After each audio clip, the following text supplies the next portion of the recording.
Now keep in mind, Muhammad did not write the Quran. It was gathered after he died, and it was put together by the third Caliph Uthman in 650 AD.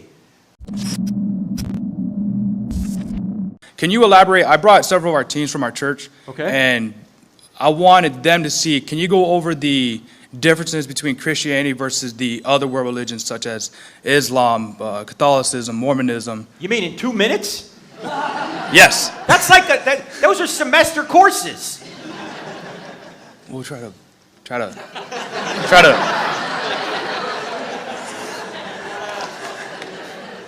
He's like some kind of radio guy behind the glass going, shorten it up, shorten it up. All right, why don't we just deal with Islam first, okay? Look, there are three great monotheistic religions: Judaism, Christianity, and Islam, okay? In my view, Christianity just completes Judaism. I think the Old Testament is true, Right. and I think the New Testament is true as well, so it completes Judaism. Islam comes along, well, first of all, Muhammad is born in 570 AD. In about 610 AD, he seems to think he gets a revelation from God to say that there's only one God. And he goes to Mecca in 622, and he tries to say, in a town that had a lot of idols, because people would go to Mecca and worship these deities, he tried to go in there and say, look, there's just one God. Allah is his name. And so they threw him out. He goes up to Medina, he begins to raid Meccan caravans, and in 630 he takes Mecca by force, but he doesn't have much resistance. He dies 2 years later, probably poisoned by somebody in 632. By 638, his followers have already taken over the Holy Land, and by 732, they've streamed across northern Africa, across the Straits of Gibraltar, into Spain, and were stopped in Tours, France by Charles Martel, Charles the Hammer, that's what his name means, Martel.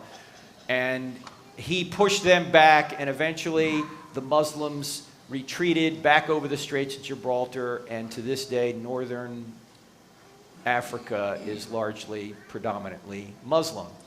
Now, Muhammad, when he was on the earth, never claimed to do miracles. In fact, in the Quran, he says, I'm just a plain warner, I don't do miracles. Right. Miracles are attributed to Muhammad about 150 years later in what's called the Hadith, the written traditions of what Muhammad said and did. These people were not eyewitnesses. As I say, it's about 150 years later. And some of the miracles appear to be modifications of Christian miracles, like Jesus turns water into wine, Muhammad turns water into milk. Jesus feeds 5,000, Muhammad feeds, 10 or 50,000, something like that, right? They appear to be kind of borrowed from Christianity, and even many Muslim scholars say they're legendary. So, I don't think there's any supernatural confirmation that Muhammad was a prophet, okay? And the miracles attributed to him were attributed much later. Now, there seems to me an eternal contradiction here for Muslims, because in Surah 568, which is a chapter in the Quran, the 68th verse, it says, O ye people of the book. Who are the people of the book? The Christians and the Jews. Right. You have no ground to stand on unless you stand on the law and the Gospels. In other words, the Quran is telling Christians and Jews they ought to obey the Old Testament and the New Testament. The problem is, if you obey the Old Testament and the New Testament, it contradicts with the Quran. Because in Surah 4, verse 157, it says that Jesus never died. He was taken straight to heaven, so he couldn't have resurrected from the dead, because God would never kill a prophet, according to the Quran. Now, keep in mind, Muhammad did not write the Quran.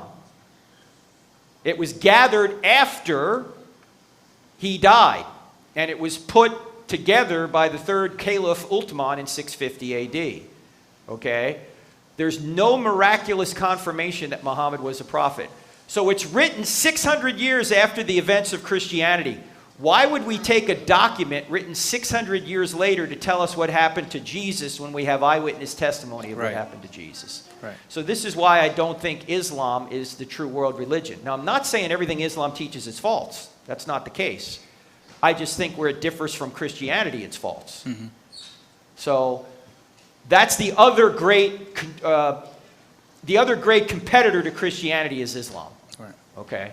Now, most Muslims would agree with the first 3 points: truth, God, miracles. Where they're going to have a problem with is the New Testament. So that's where Christians and Muslims separate with regard, one place they separate with regard to what happened to Jesus.